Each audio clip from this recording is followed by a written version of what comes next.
அஸ்ஸலாமு அலைக்கும். Evening time snacks சாப்பிடணும் போல இருக்கா? அப்போ கண்டிப்பாக இந்த ரெசிபி உங்களுக்கு தான். நல்ல ஒரு பொட்டேட்டோ, சீஸ் ஸ்டஃபிங் பண்ண ஒரு மிளகாய் பஜ்ஜி எப்படி பண்ணலாங்கிறத பார்த்துடலாம். நம்ம சேனலை ஃபஸ்ட் டைம் பார்க்குறதா மறக்காமல் சப்ஸ்கிரைப் பண்ணுங்கள், பிடிச்சிருந்தா லைக் பண்ணுங்கள், மறக்காமல் இதை செஞ்சு பாருங்கள். வாங்க வீடியோக்குள்ளே போகலாம்.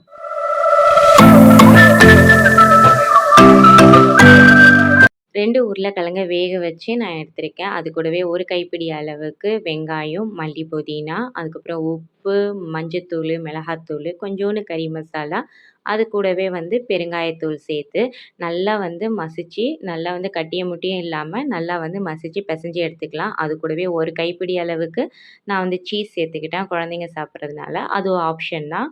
நீங்கள் இது கூடவே நீங்கள் எந்த காய்கறி வேணாலும் எடுத்துக்கலாம். அல்டிமேட் டேஸ்ட்டில் இருக்கும். இப்போ மிளகாய் நல்லா வாஷ் பண்ணிவிட்டு நடுவில் இப்படி ஒரு டீப் கட் கொடுத்துட்டு உள்ளக்க இருக்கிற விதை கம்ப்ளீட்டாக எடுத்துருங்க. அப்போ தான் உரைக்காது.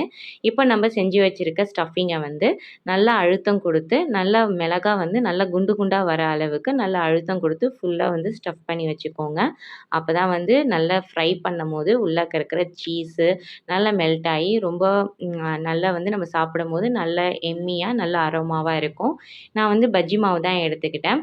அதுக்கு வேணுங்கிற அளவுக்கு கொஞ்சம் கொஞ்சமாக தண்ணி சேர்த்து கட்டிய முட்டியும் இல்லாமல் ரொம்ப திக்காகவும் இல்லாமல் ரொம்ப தண்ணியாகவும் இல்லாமல் இந்த பதத்தில் நான் எடுத்துக்கிட்டேன்.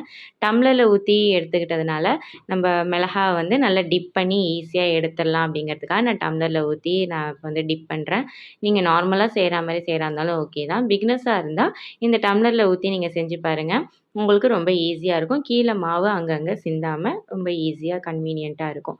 எண்ணெய் நல்லா ஹீட் ஆனதுக்கப்புறம் தான் நீங்கள் இந்த மாதிரி ஒவ்வொரு பஜ்ஜியாக போட்டு எடுங்க.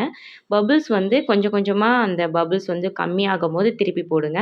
அப்புறம் எகெயின் கம்மியாகும்போது ஒவ்வொரு பஜ்ஜியாக நம்ம எடுத்துடலாம். நான் பஜ்ஜி மாவு யூஸ் பண்ணியிருக்கேன். நீங்கள் பஜ்ஜி மாவு இல்லைன்னா சாதாரண கடலை மாவில் மிளகாத்தூள், உப்பு, மஞ்சத்தூள் சேர்த்து நீங்கள் அதே மாதிரி தண்ணி கொஞ்சம் கொஞ்சமாக சேர்த்து அதுக்கு உண்டான பதத்தில் நீங்கள் கரைச்சி நீங்கள் பஜ்ஜி போட்டுக்கலாம். இப்போ நம்ம சுட்டாச்சு. இப்போ நடுவில் இருக்கிறத கட் பண்ணி ஓப்பன் பண்ணி பாருங்கள். வேறு லெவலில் இருக்கும். அப்படி நீங்கள் கட் பண்ணும்போதே உங்களுக்கு உள்ளாக்க இருக்கிற ஸ்டஃபிங்கோட அரோமா அல்டிமேட்டாக இருக்கும். இது கூடவே ஒரு நல்ல டீ இல்லைன்னா காஃபியோடு சாப்பிட்டு பாருங்கள். Ultimate taste. கண்டிப்பாக ட்ரை பண்ணி பாருங்கள். நம்ம சேனலை ஃபஸ்ட் டைம் பார்க்குறதா மறக்காமல் சப்ஸ்கிரைப் பண்ணுங்கள். பிடிச்சிருந்தா லைக் பண்ணுங்கள். க்ரௌன் பாரடைஸில் இருக்கிற மற்ற ரெசிபியும் கண்டிப்பாக ட்ரை பண்ணி பாருங்கள். உங்களோட சப்போர்ட் எங்களுக்கு தேவை. மறக்காமல் சப்ஸ்கிரைப் பண்ணுங்கள். தேங்க்ஸ் ஃபார் வாட்சிங்.